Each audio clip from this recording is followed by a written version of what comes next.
Hi friends, this is Sushma from inspire vlogs. ನಾನು ಇವತ್ತು ಇಡ್ಲಿ ಮತ್ತು ಚಟ್ನಿ ಮಾಡ್ತಾಯಿದ್ದೀನಿ. ಸೊ ನಾನು ಚಟ್ನಿ ಹೇಗೆ ಮಾಡೋದು ಅಂತ ಹೇಳ್ಕೊಡ್ತಾ ಇದ್ದೀನಿ. ನಾನಿವತ್ತು ಚಟ್ನಿಗೆ ಕಡಲೆಪಪ್ಪು ಮತ್ತು ಕೋಕೋನಟ್ ಹಾಕ್ತಾಯಿದ್ದೀನಿ. ನಾನು ಇವತ್ತು ಇದು ಹೋಟೆಲ್ಗೆ ಹೋಗಿದ್ದೆ. ಅಲ್ಲಿ ನನಗೆ ಚಟ್ನಿ ತುಂಬ ಇಷ್ಟ ಆಯಿತು. ಸೊ ನಾನು ಆ ಥರನೇ ಚಟ್ನಿ ಇವತ್ತು ಮಾಡ್ತಾಯಿದ್ದೀನಿ. ನಿಮಗೆ ಇಷ್ಟ ಆದರೆ ದಯವಿಟ್ಟು ಲೈಕ್ ಆ್ಯಂಡ್ ಸಬ್ಸ್ಕ್ರೈಬ್ ಮಾಡಿ. Thank you.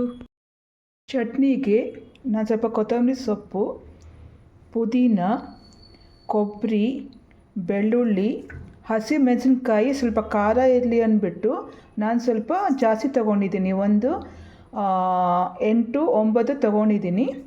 ಆಮೇಲೆ ಇಲ್ಲಿ ಕಡಲೆಪಪ್ಪು ಇದೆ, ಉಪ್ಪು. ನಾನು ಹುಣಸೆಹಣ್ಣು ಹಾಕಲ್ಲ, ನಾನು ಹಂಗೆ ಮಾಡ್ತೀನಿ ಚಟ್ನಿನ.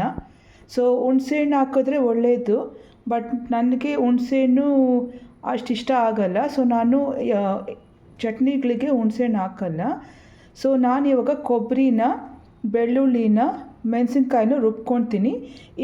ಇದು ಜೊತೆಗೆ ಸ್ವಲ್ಪ ಈರುಳ್ಳಿ ಹಾಕ್ಕೊಳ್ಬೋದು.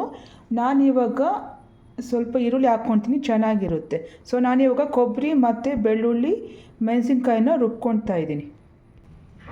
ಕೊಬ್ಬರಿನ ಚಿಕ್ಕದಾಗಿ ಹಚ್ಕೊಂಡು ಇವಾಗ ಫಸ್ಟು ಕೊಬ್ಬರಿನ ಪೇಸ್ಟ್ ಮಾಡಿಕೊಂಡು, ಆಮೇಲೆ ಅದಕ್ಕೆ ಮೆಣಸಿನ್ಕಾಯಿ, ಬೆಳ್ಳುಳ್ಳಿ, ಒಂದು ಚೂರು ಈರುಳ್ಳಿ, ಅರ್ಧಕ್ಕಿಂತ ಕಮ್ಮಿ ತೊಗೊಂಡಿದ್ದೀನಿ, ಅದು ಹಾಕ್ತೀನಿ. ನುಣ್ಣಗಾಗಿದೆ. ಸೊ ನಾನಿವಾಗ ಬೆಳ್ಳುಳ್ಳಿ, ಈರುಳ್ಳಿ, ಹಸಿಮೆಣಸಿನಕಾಯಿ ಹಾಕ್ಕೊಳ್ತಾ ಇದ್ದೀನಿ. ಸ್ವಲ್ಪ ಖಾರ ಇರಲಿ ಅಂದ್ಬಿಟ್ಟು ನಾನು ಸ್ವಲ್ಪ ಜಾಸ್ತಿ 9-10 ತೊಗೊಂಡಿದ್ದೀನಿ. ನಮ್ಮ ಮನೆಯಲ್ಲಿ ಸ್ವಲ್ಪ ಖಾರ ತಿಂತಾರೆ. ಸೊ ಇದಕ್ಕೆ ಸ್ವಲ್ಪ ನೀರು ಹಾಕಿಬಿಟ್ಟು ನಾನು ಸ್ವಲ್ಪ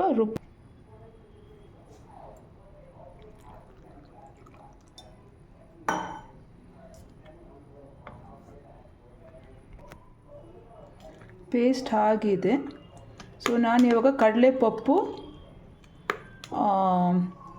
ನಾನು ಪೇಸ್ಟ್ ಮಾಡ್ಕೊಂಡಿರೋ ಕೊಬ್ಬರಿ, ಮೆಣಸಿನ್ಕಾಯಿ, ಈರುಳ್ಳಿ ಮತ್ತು ಬೆಳ್ಳುಳ್ಳಿ, ಆಮೇಲೆ ಪುದೀನ, ಕೊತ್ತಂಬರಿ, ಉಪ್ಪು ಹಾಕ್ಬಿಟ್ಟು ಒಂದೇ ಸಲ ಚಟ್ನಿ ಮಾಡ್ತಾಯಿದ್ದೀನಿ. ಚಟ್ನಿ ಆಗಿದೆ. ಇವಾಗ ನಾನು ಇದನ್ನು ಪಾತ್ರೆಗೆ ಹಾಕ್ಕೊಳ್ತಾ ಇದ್ದೀನಿ.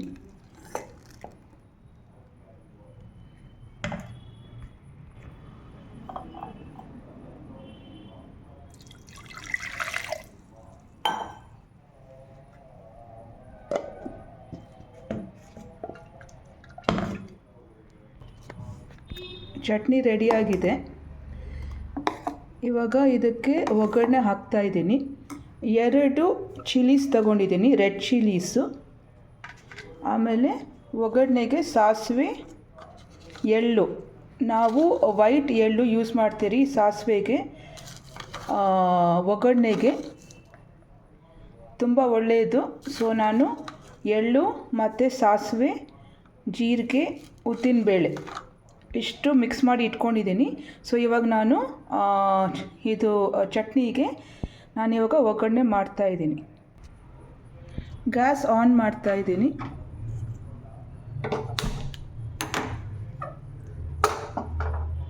ಇವಾಗ ಸ್ವಲ್ಪ ಎಣ್ಣೆ ಹಾಕ್ತಾಯಿದ್ದೀನಿ.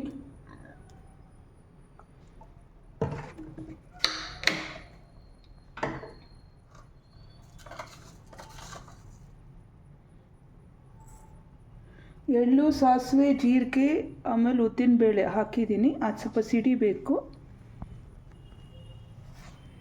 ಸಾಸಿವೆ ಸಿಡಿತಾ ಇದೆ.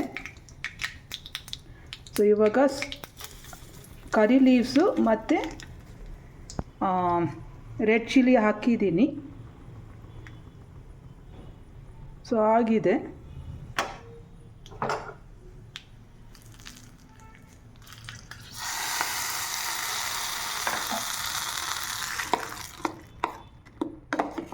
ಈ ಥರ ಚಟ್ನಿ ಮಾಡಿಕೊಂಡು ದೋಸೆಗೆ ಅನ್ನಕ್ಕೆ, ಆಮೇಲೆ ಇಡ್ಲಿಗೆ, ಚಪಾತಿ, ರೊಟ್ಟಿ ಮಾಡ್ಕೊಂಡು ತಿಂದರೆ ಸೂಪರಾಗಿರುತ್ತೆ.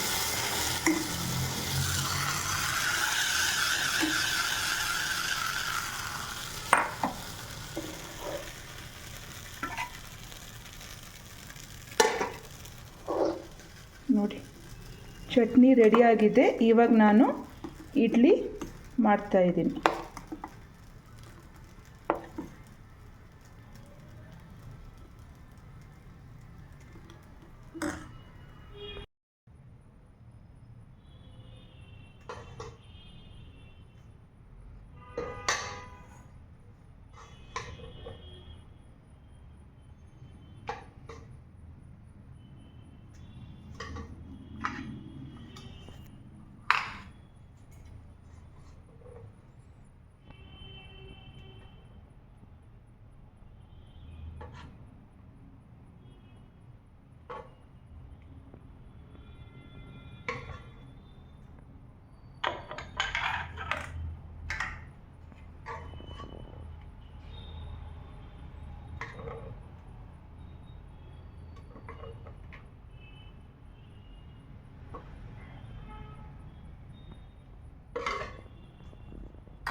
ಇಡ್ಲಿ ಪಾತ್ರೆ ಇಟ್ಟಿದ್ದೀನಿ, ನೀರು ಹಾಕಿದ್ದೀನಿ. ಇವಾಗ ನಾನು ಇಡ್ಲಿನ ಅದರಲ್ಲಿ ಇಡ್ತೀನಿ. ಈ ಇಡ್ಲಿ ಚಟ್ನಿ ಮಾಡೋದು ತುಂಬ ಈಸಿ. ಇಡ್ಲಿನ ರುಬ್ಕೊಂಡು ಇಟ್ಬಿಟ್ರೆ ಇಡ್ಲಿ ಹಸಿಟ್ಟನ್ನ ಇಡ್ಲಿ, ದೋಸೆ, ಪಡ್ಡು ಮಕ್ಕಳಿಗೆ ತುಂಬ ಇಷ್ಟ ಆಗುತ್ತೆ. ಅವ್ರು ಯೂಶ್ವಲಿ ಸಾಂಬಾರು, ರೈಸು, ನನ್ನ ಮನೇಲಂತೂ ರೈಸು ತಿಂತಾರೆ, ಸಾಂಬಾರು ತಿನ್ನೋಲ್ಲ ಜಾಸ್ತಿ. ಸೊ ನಾನೇನು ಮಾಡ್ತೀನಿ, ಈ ಥರ ದೋಸೆ ಹಿಟ್ಟು ಇಟ್ಕೊಂಡು ಈ ಥರ ಇಡ್ಲಿಗಳು, ಪಡ್ಡು, ದೋಸೆ ಎಲ್ಲ ಮಾಡಾಕ್ತೀನಿ ಅವ್ರಿಗೆ. ಸೊ ಇವಾಗ ಲಿಡ್ಡು ಕ್ಲೋಸ್ ಮಾಡ್ತಾಯಿದ್ದೀನಿ.